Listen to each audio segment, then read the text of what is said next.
Hello दोस्तों, कैसे हैं आप सभी। उम्मीद करता हूं आप सभी बहुत ही अच्छे होंगे। तो आज के इस वीडियो में हम पढ़ने वाले हैं क्लास 9th बायोलॉजी का पहला चैप्टर का बहुत ही इंपॉर्टेंट टॉपिक जो है भैया कोशिका भित्ति और कोशिका झिल्ली में अंतर क्या होता है। इस वीडियो में हम समझेंगे और बहुत ही आसानी तरीके से आपको एक एक पॉइंट समझ में आएंगे। तो चलिए दोस्तों अपने टॉपिक को शुरू करते हैं। तो यहाँ पे हमने सबसे पहला लिख दिया है भैया कोशिका भित्ति और यहाँ पे हमने लिखा है कोशिका झिल्ली। अब इन दोनों का हमने यहाँ पे डिफरेंट लिख दिया है, अंतर लिख दिया है, एक एक करके हम समझेंगे।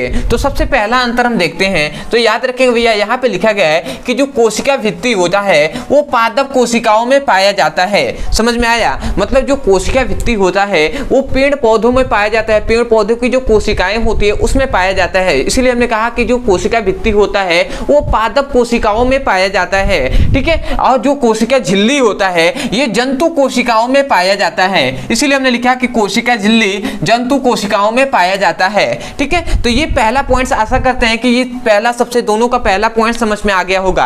परंतु याद रखें भैया कि जो क्या होता है, जो कोशिका, जो पादप कोशिका होता है वो केवल कोशिका भित्ति में ही नहीं पाया जाता, वो कोशिका झिल्ली में भी पाया जाता है। इसलिए हमने लिखा है कि जो पादप कोशिकाएं में कोशिका झिल्ली भी पाई जाती है। मतलब पादप कोशिका झिल्ली में भी पाया जाता है, ठीक है। मतलब जो पादप कोशिका होती हैं वो कोशिका झिल्ली में भी पाया जाता है। परंतु याद रखेंगे कि जो जंतु कोशिकाएं होती हैं, जो जंतु कोशिकाएं वो कोशिका भित्ति में नहीं पाई जाती हैं, वो कोशिका भित्ति में नहीं पाई जाती हैं। देखिएगा, ध्यान से सुनिएगा, हमने क्या कहा कि जो कोशिका भित्ति होता है उसमें पादप कोशिकाओं में पाया जाता है और कोशिका जो झिल्ली होता है वो जंतु कोशिकाओं में पाया जाता है मुख्यतः। परंतु ऐसा नहीं है कि ये पादप जो कोशिकाएं हैं ये केवल कोशिका भित्ति में ही पाए जाएंगे। ये पादप जो कोशिका है वो कोशिका झिल्ली में भी पाया जाता है। इसलिए हमने लिखा है जो पादप कोशिकाएं होती, पादप कोशिकाओं में कोशिका झिल्ली पाया जाता है। और याद रखेंगे कि जो जंतु कोशिकाएं होती हैं उसमें भैया कोशिका भित्ति नहीं पाया जाता है। तो आशा करते हैं दो पॉइंट्स आपको अच्छे से समझ में आ गया होगा।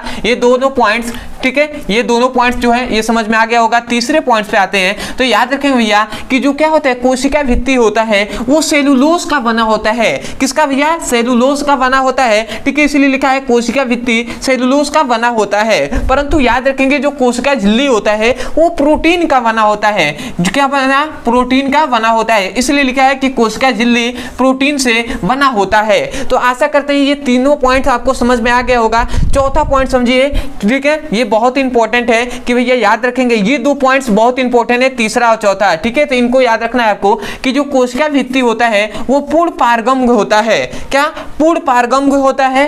कौन? कोशिका भित्ति। और याद रखेंगे कोशिका झिल्ली जो होता है वो अर्ध पारगम्य होता है। अब आप सोच रहे होंगे भैया कि ये पूर्ण पारगम्य और क्या अर्ध पारगम्य ये है क्या, इसको क्या है? तो भैया सिंपल सी अर्थ है कि भैया पूर्ण पारगम्य का मतलब कि इसमें ऐसा मतलब झिल्ली जिसमें क्या होता है, पूर्ण पारगम्य का मतलब कि जिससे आर पार सभी छोटे, मतलब छोटे या बड़े पदार्थों के कण क्या होते हैं आर पार निकल जाते हैं। आर पार मतलब बाहर आ सकते हैं, जा सकते हैं, उसे ही हम पूर्ण पारगम्य कहते हैं। अब ये जो क्या होता है अर्ध पारगम्य का मतलब होता है कि जो जिससे कुछ विशेष प्रकार के पदार्थों के कण ही क्या अंदर या बाहर आ जा सकते हैं, तो उसे हम अर्ध पारगम्य कहते हैं। इसलिए हमने लिखा है कि जो कोशिका भित्ति होता है वो पूर्ण पारगम्य होता है। इसमें किसी के भी पदार्थ आ और जा सकते हैं, पदार्थों के कण। परंतु याद रखें कोशिका जो झिल्ली होता है वो अर्ध पारगम्य होता है। इसमें कुछ विशेष प्रकार के पदार्थों के कण अंदर या बाहर आ जा सकते हैं। तो आशा करते हैं जो 4 पॉइंट्स बताए गए हैं वो बहुत ही बेहतरीन तरीके से समझ में आ गया होगा। तो सबसे पहले आप इसका स्क्रीनशॉट ले लीजिए।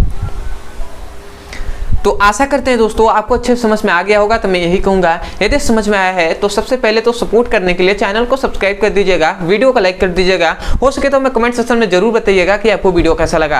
अदरवाइज यदि किसी भी क्लास का कोई भी टॉपिक समझ में नहीं आता है फिजिक्स और केमिस्ट्री में, तो केवल आपको उस टॉपिक का नाम लिखना है यूट्यूब पर, अंत में हमारे चैनल का नाम लिख देना है पीबीसी ब्रदर सर, या हमारे मेन चैनल का नाम लिख देना है ब्रदर सर। आपको वीडियो मिल जाएगा, वहां से जाकर अच्छे से पढ़ाई कर सकते हैं। और भी बहुत सारे ऐसे स्टूडेंट होंगे जो चाहते होंगे कि अपने सिलेबस को कंप्लीटली अच्छे से एक ही जगह से अच्छे से पढ़ सकूं, तो भैया आपके लिए यहाँ पे नंबर दिया जा रहा होगा। इस नंबर पे आप व्हाट्सएप करके क्लास 9 से लेकर क्लास 12 तक के किसी भी क्लास का फिजिक्स और केमिस्ट्री का अच्छे से लिंक यहाँ से पा सकते हैं। और उस लिंक पर प्लेलिस्ट दिया गया है, सभी वीडियो का लिंक वहां से दे दिया जाएगा। उस लिंक पे क्लिक करके आप चैप्टर वाइज सीक्वेंस में एक एक करके वीडियो को देख सकते हैं और अपने सिलेबस को कंप्लीटली पढ़ सकते हैं। तो आशा करते हैं आप समझ गए होंगे। तो चलिए दोस्तों आज के लिए इतना ही, मिलते हैं अगले वीडियो में, तब तक के लिए धन्यवाद। जय हिंद, जय